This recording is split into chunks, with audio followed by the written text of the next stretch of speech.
Okay, just conducted the movement. I tried to keep it neat, not DBA style neat, but yeah, trying to keep it clean. I like a clean battlefield.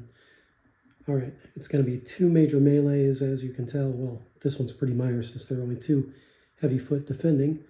And yeah, let's see what happens with the melee. Okay, so the melee in the middle of the table had the result you would expect.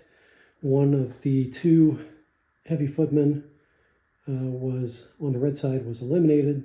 The other one failed his morale check and then rolled a 1, meaning he is routed. On the next 2 turns. He must try and break away, but he's most likely going to be cut down. There was no possibility for the missile troops to engage because both stands, both the Vikings and that other stand of troops got into contact. So unfortunately, missile troops were boxed out from being able to do anything. And then lastly down here, this is where we've got an interesting situation. So of course, 3 archers directly in front of those horsemen are no more. They failed to become prisoners. The archer to the left rolled an 11, so he will do damage to that horseman on the end there.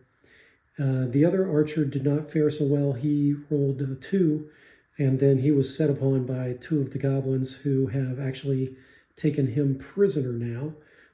So movement, bowfire, and melee are what's going on here in turn 6. So to keep it straight, the red team consists of the heavy horse here, the goblins here, and the bowmen back there. The blue team has brought these javelineers up within range of the horse. I'm going to make them be in melee with that archer, even though we know what the result here is most likely to be. These guys turned about after having, so the one remaining heavy foot turned about to leave. These guys got their attack of opportunity. They killed him. I rolled to see if he was prisoner. He was taken prisoner. And so the remaining men turned about. This blue marker means they've already been in melee this turn. So they couldn't get in melee again. But they turned around and they're trying to get down here and engage this heavy horse. Between them and the javelin and this archer, they may be able to wipe out these 2 heavy horse. Not 100% certain. What is certain is that these heavy footmen could not make it all the way to the archers, and they're going to suffer 2 rounds of bowfire, 1 during the movement segment and 1 during the missile segment, and I'm going to take care of that right now. So we've got 8 firers, and they're firing it armored, so they do need 6 to hit. So let's do the 2 sets of 3. So this is during the movement segment. No hits, no hits. And then let's do the oddball, the 2 remaining firers. So 5 and a 6. The lower of that is a 5. That's still not sufficient, except long bowmen do add 1. So that would be 1 kill during the movement segment. So we'll just leave this guy back on the table here. And then now we're going to handle these 2 dice represent the 6 firers during the missile segment. Again, they need a 6 normally, but since they're longbowmen, they need 5. No hits. And then we're going to take 2 sets where we're taking the lowest dice, and again, they're longbowmen. So that's not going to hit. And that's not going to hit. A bunch of craptastic rolls there. So surprisingly, you would have expected more, but armor does make a difference. The movement consisted of the javelin men standing still, the Vikings coming down at their oblique, hitting the side of the heavy horse here, the goblins anticipating that, moving up, shoving themselves up into the side here, these heavy footmen moving into contact. They did suffer yet another casualty. I'm not making them make a morale check right now, but they will definitely have to make a morale check due to being outnumbered 2 to 1. If at the end of melee, they're still outnumbered 2 to 1. Yeah, so let's get the melees out of the way. These guys are easy. They moved into base-to-base contact, their spears, and those were missileers that got off a shot. So I'm going to give these guys the attack first. So this is going to be heavy foot versus light foot. Let's see what we got here. A 9, a 12, and an 8. I'm pretty sure that is going to be 3 kills. Heavy foot versus light foot requires a 3. So Yes, that is going to cause 3 casualties. I'm not going to roll for prisoners at this point. I think you all understand that that is an admin phase thing that is easier to handle when there are multiple people playing. So we're just going to get those out of the way. Then defender gets to move his pieces around, right? If they haven't moved, like these guys can, they can move up to 6 inches. So we're going to get these guys up, and they've switched to their hand weapons at this point, and we're going to go ahead and wrap. I might actually shuffle these around so they've got a better chance of actually doing something here. So at this point, they're engaged with hand weapons.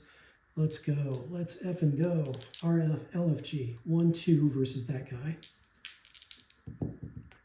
A 9 and a 12. That's going to be a hit. 1 versus that guy.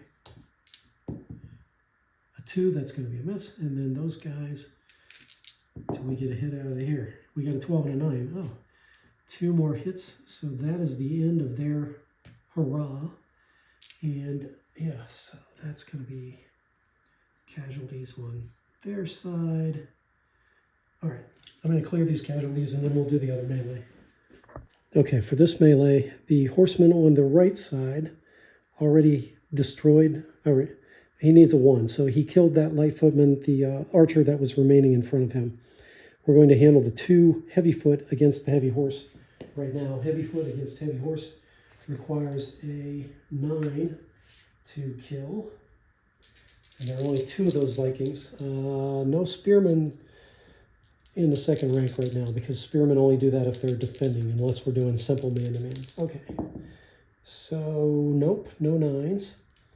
We also have the goblins and the warg. So we're going to do 2 goblins versus this guy. That's lightfoot versus heavyfoot, and we know that's pretty hard to do. An 11 and a 12, though, that will actually do it. Lightfoot versus heavyfoot requires a 9. That's 2. They're goblins fighting in the daylight, so we subtract down, it doesn't matter. That's still 2 hits. That dude is killed. And then the ward gets 2 attacks as light horse. Light horse versus heavyfoot requires a 6. He's not affected by the light. He gets 1 kill as well. So 2 men are going to disappear out of here during... Yeah, these guys already had their chops. I might give them... These 2 guys are going... That guy in the back gets 1 counter blow, I'm going to say, against the goblin. Just to keep things going. Oh, a 12. Look at that. So a 12, that means 1 goblin is gone and 2 men are gone. And that's... We're not going to roll for prisoners or any of that stuff. Okay, we do need to make some morale rolls. I went ahead and rolled this guy with morale. He rolled a 4. He's going to stay to the bitter end. Heavy horse haven't lost anything. Goblins lost 1 of their 2 goblins, but they've got a warg there that counts as 2 hit dice, so I don't think they need to roll. But these Vikings need to roll, but they're in melee, so that makes them berserk, so they only fail if I roll snake eyes. Let's give that a quick try here. 6 and a 3, that is not sufficient to get them to die, or to bail out of the combat. Okay, not a lot of movement going on here. We've got a melee back up there.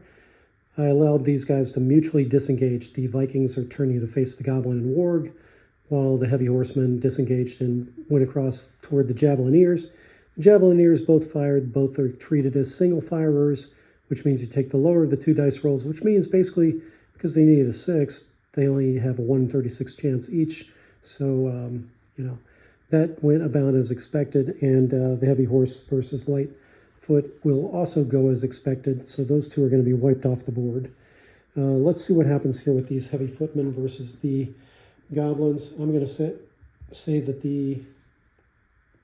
Yeah, we're going to roll to see who goes first, because it matters. So goblins are the red team, and they're at a -1 on any dice roll, so that becomes a 3. Obviously, those guys are going to go first. Heavy foot versus...